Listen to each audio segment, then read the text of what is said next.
চীনের virus HMPV এবার থাবা বসালো ভারতেও। বেঙ্গালুরুতে সংক্রমিত ৮ মাসের একটি শিশু। জানুন বিস্তারিত। চীনের তাণ্ডব চালানোর এইচএমপিভি ভাইরাস থাবা বসালো এবার ভারতেও। বেঙ্গালুরুর এক হাসপাতালে ভর্তি ৮ মাসের এক শিশুর দেহে মরণ ভাইরাসের সংক্রমণ শনাক্ত হয়েছে।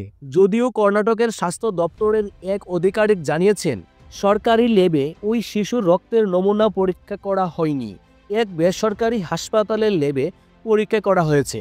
তবে সেই রিপোর্ট নিয়ে সন্দেহের কোনো কারণ নেই। শীত পড়তে না পড়তেই চীনের নতুন করে এক ভাইরাসের থাবায় গত কয়েকদিন ধরে কাবু হয়ে পড়েছে হাজার হাজার মানুষ। শ্বাসকষ্ট নিয়ে অনেকেই ভর্তি হতে হয়েছে হাসপাতালে। বিভিন্ন হাসপাতাল ও স্বাস্থ্যকেন্দ্রগুলোতে ভিড় উপচে পড়ছে।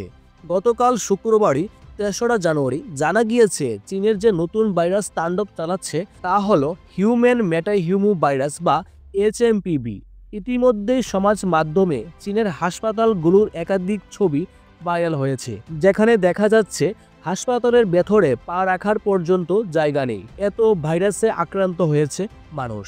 ফলে গোটা বিশ্বের মানুষের মধ্যে আতঙ্ক সৃষ্টি হয়ে পড়েছে।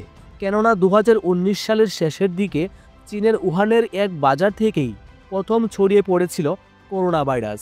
আর এই প্রাণঘাতী ভাইরাস গোটা বিশ্বকে হ্যস্তন্যস্ত করে রেখে দিয়েছিল, সাথে কয়েক লক্ষ মানুষের প্রাণও কেড়ে নিয়েছিল। যদিও শুক্রবারে চীনের স্বাস্থ্য মন্ত্রকের তরফে জানানো হয়, এইচএমপিভি নিয়ে চিন্তার কিছু নয়, এটাই এক শীতকালীন সংক্রমণ। প্রতি বছরই এ সময়ে প্রচণ্ড ঠান্ডার কারণে মানুষ অসুস্থ হয়ে পড়েন, জ্বর সর্দি কাশিতে ভুগেন এবং যারা বয়স্ক তাদের শ্বাসকষ্টের কারণে হাসপাতালে ভর্তি হতে হয়। চীনের বিদেশ মন্ত্রকও পর্যটক এবং বিভিন্ন দেশের নাগরিকদের আশ্বস্ত করে বলেছেন, সে দেশের ভ্রমণ করা সম্পূর্ণভাবে নিরাপদ। যদিও এই আশ্বাসে খুব একটা ভরসা রাখতে পারছেন না বিশ্ববাসী। এইচএমপিভি ভাইরাসের উৎসর্গগুলো ফ্লু এবং অন্যান্য শ্বাসযন্ত্রের সংক্রমণের মতোই। এই ভাইরাসের উৎসর্গগুলো জেনে রাখা ভালো। জ্বর সর্দি কাশি, নাক বন্ধ হওয়া, শ্বাসকষ্ট, নাক জ্বালা হতে পারে। বাড়াবাড়ি পরিস্থিতি তৈরি হলে ইউমোনিয়া এবং ব্রঙ্কাইটিসের সমস্যা দেখা যেতে পারে। ৩ থেকে ৪ দিন সময় লাগে এই ভাইরাসের সংক্রমণ ছড়াতে। তবে সংক্রমণের তীব্রতার উপর নির্ভর করে লক্ষণগুলো।